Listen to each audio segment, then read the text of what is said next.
بسم الله الرحمن الرحیم. په سلامونو نیکی هیلو مو هرکلی کوم. لکه څرنګه چې زمونږ د ګرامر 12 زمانو درسونه شروع شوي دي، د همغو درسونو په تداوم سره به تاسو نن زده کړئ تر ټولو مهمه زمانه چې شروع کیږي سمپل پاست ټینس، یعنی ساده تیره زمانه. صحیح سو؟ او یا هم دې ته په بل اصطلاح ویلی سي پاست انډیفینیټ ټینس. صحیح ده؟ نو موږ د هرې زمانې په اړه باندې تاسو ته خلاص معلومات درکړئ. موږ تاسو زده کړل په تیر درسونو کې سمپل پرزنت ټینس، پرزنت پرفیکټ ټینس، پرزنت پرفیکټ کنټینیوس ټینس، او همداشانته پرزنت خپله همدا کنټینیوس ټینس، یعنی څلور ډوله موږ تاسو زمانې زده کړي دي: سمپل پرزنت ټینس، پرزنت پرفیکټ ټینس، پرزنت کنټینیوس ټینس او پرزنت پرفیکټ کنټینیوس ټینس.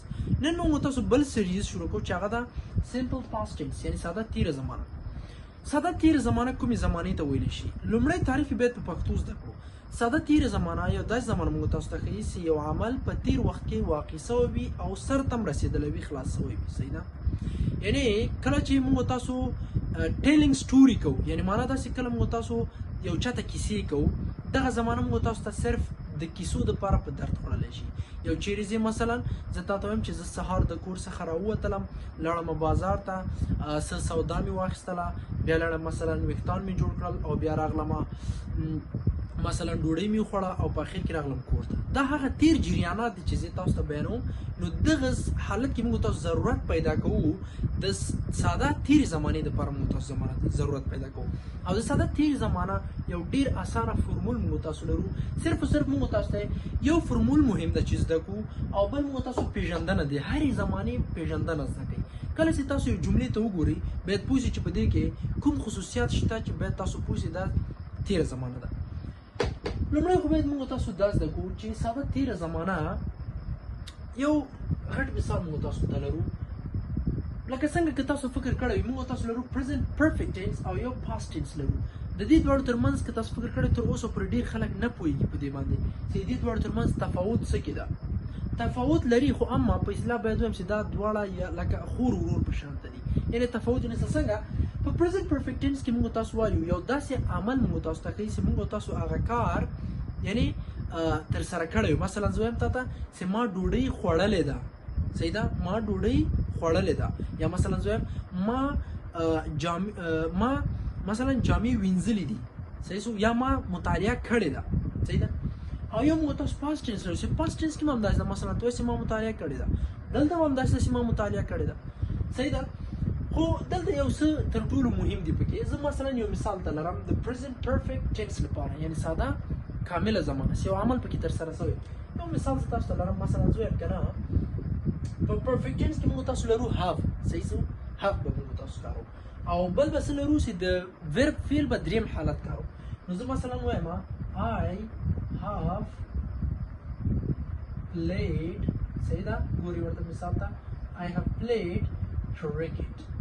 تاسو وګورئ دې کې I have played cricket، یعنی ما د کرکټ لوبه کړې ده. ما د کرکټ لوبه کړې ده.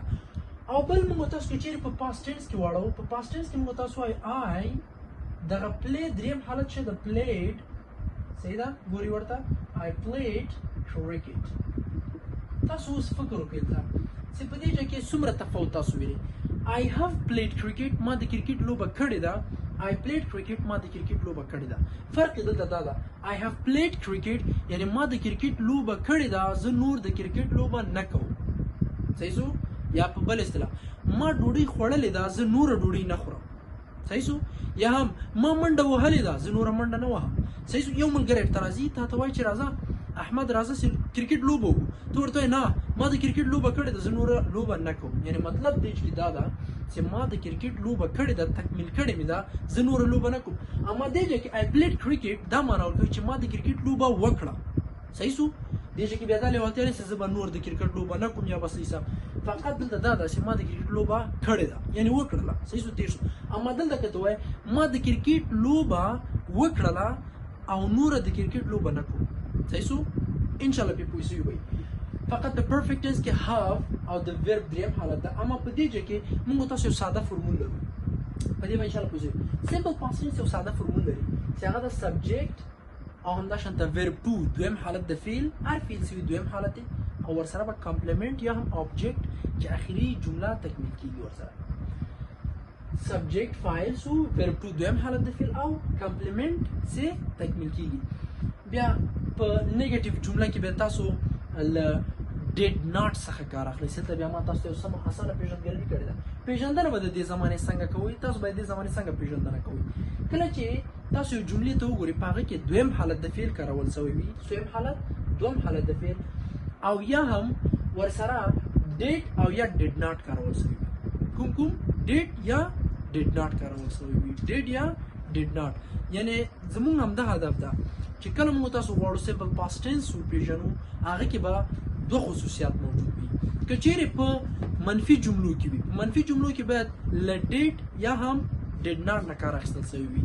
او فعل باید دویم حالت اخیستل خو په یاد ولرئ چې کله تاسو تیره زمانه یو جمله جوړوي اولنی مثبته جمله کې به تاسو دویم حالت د فعل کاروي هغه نه وروسته چې کله منفي جمله راځي سوالیه منفي راځي تاسو به دا فعل دوم حالت نه اول حالت راوړي که مثلا ته اول جمله کې کارولي I played cricket که چیرې ته غواړې دا منفي ته وړی I did not play cricket اوس به تاسو سره سوال پیدا شي چې استاد دلته دغه فعل ولې دویم حالت څخه اول حالت ته راځي په نورو جملو کې ځکه چې په یو جمله کې هرګز دوه تیر حالتونه نشي راتلی څنګه ګورئ زه دلته یو څو مثالونه لرم زه تاسو انشاءالله کار کوم دوه مثالونه زه داسې لرم اولنی مثال موږ تاسو لرو زه بازار ته لاړم اول به تاسو په دې کې فاعل پیژنئ فاعل پکې زه ده I صحیح شو بازار ته لاړم بیا به پکې verb to فعل پیژنئ اول په دغه کې خو دا I زه سبجیکټ شو فعل په دې کې کوم ده بازار فعل ده نه بازار خو یو نوم ده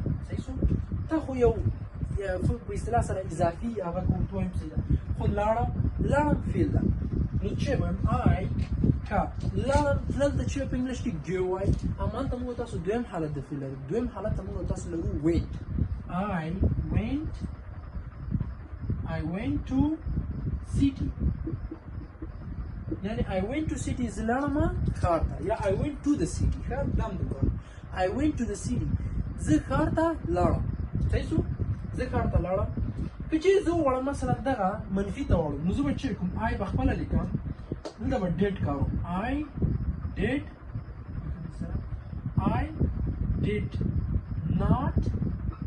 I did not وګورئ did دلته تیر ده که نه نو زه ځکه دلته اوس دا فعل بیا داسې نسم لیکم I did not went نه دغه went به په مستقیمه توګه اول حالت ته بېرته I did not go to the city صحیح ده که چیرې سوالیه جوړو did به سر ته did I go to the city که چیرې سوالیه منفي did I not go to the city صحیح شو دا یو شو او بل موږ تاسو لرو موږ هلته ډوډۍ وخوړه چې شه موږ موږ هلته ډوډۍ وخوړه دا جمله زه دلته لیکم درته اول په دې کې فاعل موږ ده موږ ته په انګلیش کې څه وایي وي صحیح شو موږ هلته ډوډۍ وخوړه بیا پکې فعل ګوري فعل څه شی ده یو عمل در سره شي موږ هلته فعل ده نه ډوډۍ فعل ده نه ډوډۍ خو یو نوم ده اسم ده خوړل ته دا خوړل خپله یو فعل ده نو خوړل ته په انګلیش کې وایي ایټ خوړل ته موږ تاسو باید ایټ دویم حالت ولرو دویم حالت د ایټ څه شی ده اټ ده صحیح شو we ate the meal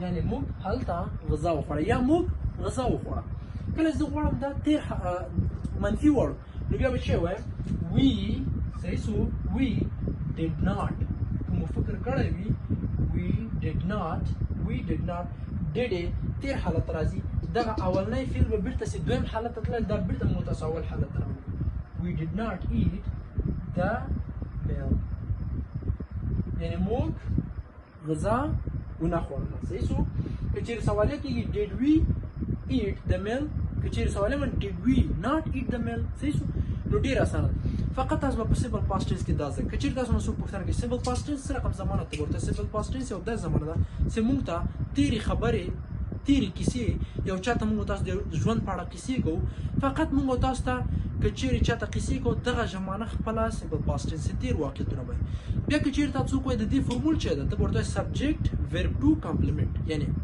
سبجیکټ فاعل دویم حالت د فعل او کمپلیمنټ که چیرې تاسو څوک وایي دې پیژندنه څنګه کوو پیژندنه به په داسې کوو چې کله یو جملې ته ګورو هغه کې که چیرې دویم حالت د فعل راغلی وي یا ډیډ ناټ راغلی وي یا ډیډ راغلی وي نو تاسو پوهیږئ دا چې نه ساده تیره زمانه.